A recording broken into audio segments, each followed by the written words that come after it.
DeWolfe found another partner. His name was Tom Anderson. Tom was 27, a musician who'd studied film. He'd been a hacker in his teenage years, not the malicious kind, but the curious kind. The kind who wanted to understand how systems worked. He was also working at a universe. When DeWolfe pitched him the social networking idea, Tom immediately got it. They started building. They worked nights and weekends, writing code, designing interfaces, testing features. They borrowed ideas from Friendster, the friend connections, the profiles, the photos. But they added something crucial: customization. On Friendster, every profile looked the same: clean, standardized, boring. On MySpace, you could make your profile look however you wanted. You could change the background, add music that auto-played when someone visited, embed videos, use HTML and CSS to create something completely unique. Your profile wasn't just a page. It was an expression of identity. For teenagers in 2004, this was revolutionary. Finally, a digital space that felt like theirs. They launched in August 2004. At first, growth was slow. They promoted it through a universe network of websites. They sent invitations to friends. They posted on forums. And then, something magical happened. Musicians discovered MySpace.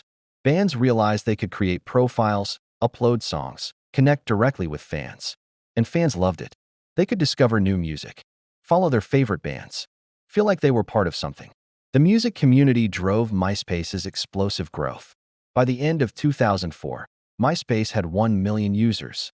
By mid-2005, it had 22 million. By 2006, it had over 100 million. It became the most visited website in America, surpassing even Google. Tom Anderson became the most famous man on the internet. Why? Because he was everyone's first friend. When you signed up for MySpace, Tom was automatically added to your friend list.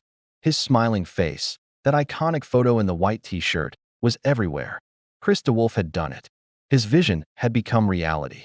In 2005, media giant News Corporation bought MySpace for $580 million, a staggering sum that cemented its place at the top of the digital world. It was more than a website. It was a cultural phenomenon, a daily ritual for millions. Your top 8 friends were a public declaration of your social life. Your profile song was your personal anthem. For a moment, MySpace wasn't just part of the internet. It was the internet for a generation. But across the country, something else was happening. February 4th, 2004.